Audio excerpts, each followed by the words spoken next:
Sometimes you need to know the best places to stay. Other times you just need to know which hotels to avoid. So what is the worst cheap hotel near Walt Disney World? Well, today we're going to find out. Let's hop into it.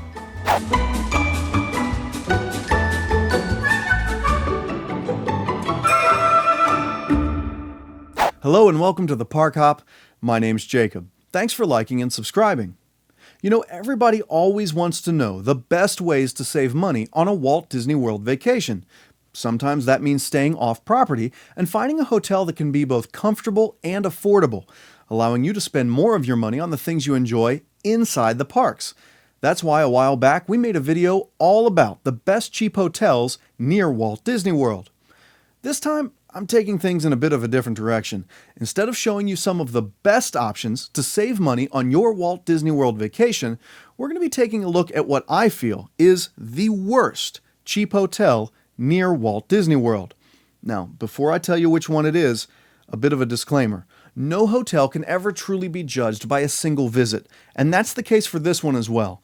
I've stayed here 4 times in various sized groups in an effort to ensure that I'm being completely fair in my assessment.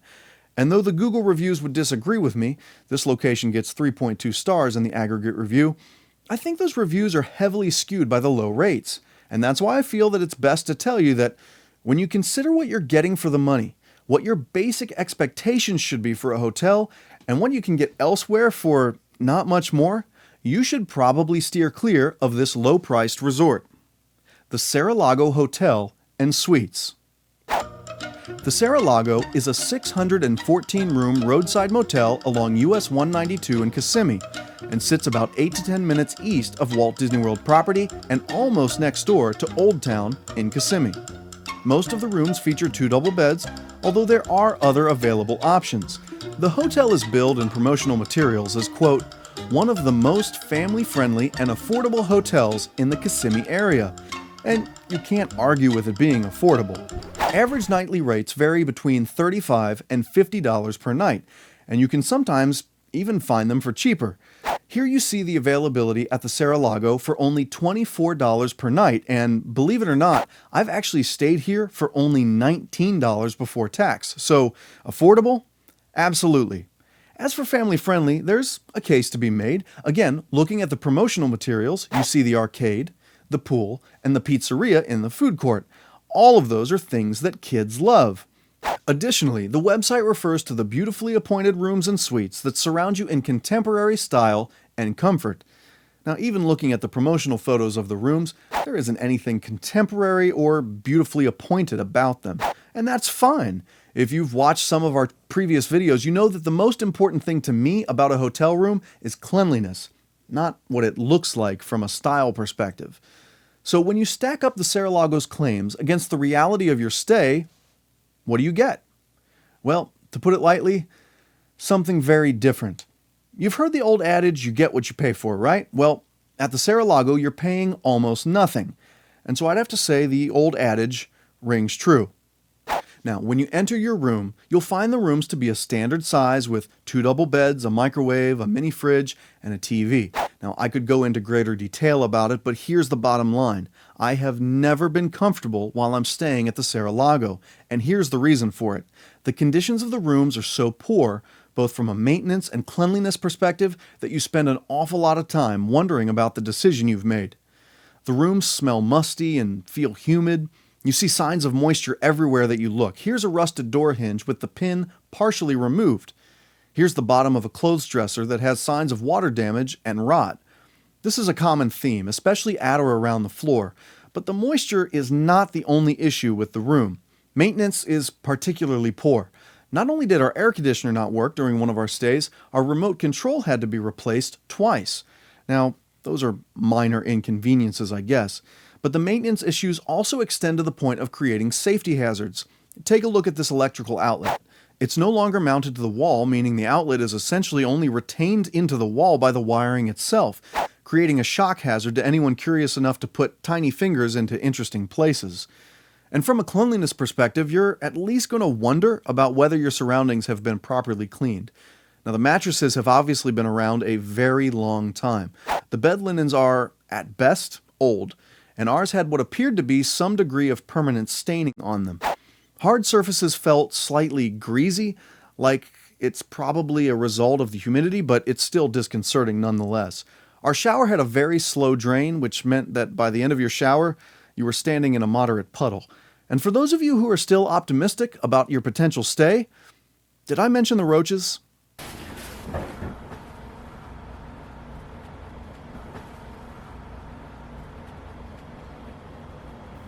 Now look, for me, all that really matters about a hotel is the room itself. I just want comfortable and clean. And if I'm being honest, the other amenities at the resort will become more difficult to enjoy if you've had a rough experience in the room itself.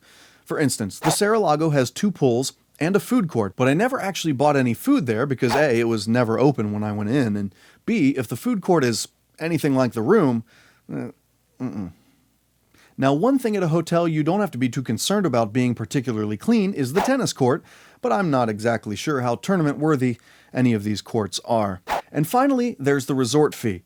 Now, I can't honestly figure out how these fees work, though I think it has something to do with which site you use to book your reservation. On my stays, the resort fees fluctuated, though they're officially $9 per night per room.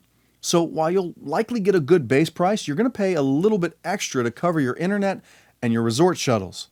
Now, maybe you're willing to put up with some or even all of the things that I've mentioned to have a really inexpensive stay. It's important then to consider what you can get elsewhere for not that much more. Let's say you've booked a room for around $24 per night at the Saralago. After the resort fee, you'll be paying $33 per night plus tax. Now, no question, that's very cheap. On the same nights, however, you can get a room at the Clarion Inn Lake Buena Vista for only $47. For that extra $14, you'll be staying at a resort that also has resort shuttles, multiple dining options, an arcade, pretty much everything that the Saralago offers. But you'll be getting a room that's far superior in its cleanliness, in its maintenance, and in its comfort. And that's just one example. Now, believe me, I understand that every dollar matters, but there are some things that are worth paying for. And there's no question that a clean, safe room is worth the extra $14 per night. So, here's the overview. Is the Saralago cheaper, on average, than any other Disney area resort? Yes. Does that mean you should stay there? No. There are reasons that the Saralago can be found for as little as $19 per night. Those reasons are cleanliness, maintenance, safety, as well as general comfort. I would imagine that for most people, it might be worth a few extra dollars to have a much better experience someplace else. Which leads me to today's question of the day. Which hotels have you stayed at in the Disney area that didn't meet your expectations? Be sure to leave your answers down below to let others know about your experiences, and maybe it'll help them make better choices for themselves and their families. And if you're interested, go ahead and click the link to find out more about the 5 hotels that I think are the best cheap hotels near Walt Disney World. And when you stay at one, tell them Jacob sent you. They're not going to know who I am. Hey, thanks for watching. If you liked this video, be sure to click the like button. If you're new here, don't forget to subscribe and click that notification icon. And don't forget to leave a comment letting us know about your cheap hotel experiences in the Orlando area. Until next time, my name's Jacob, reminding you to gather your belongings, watch your head and step, and take all small children by the hand.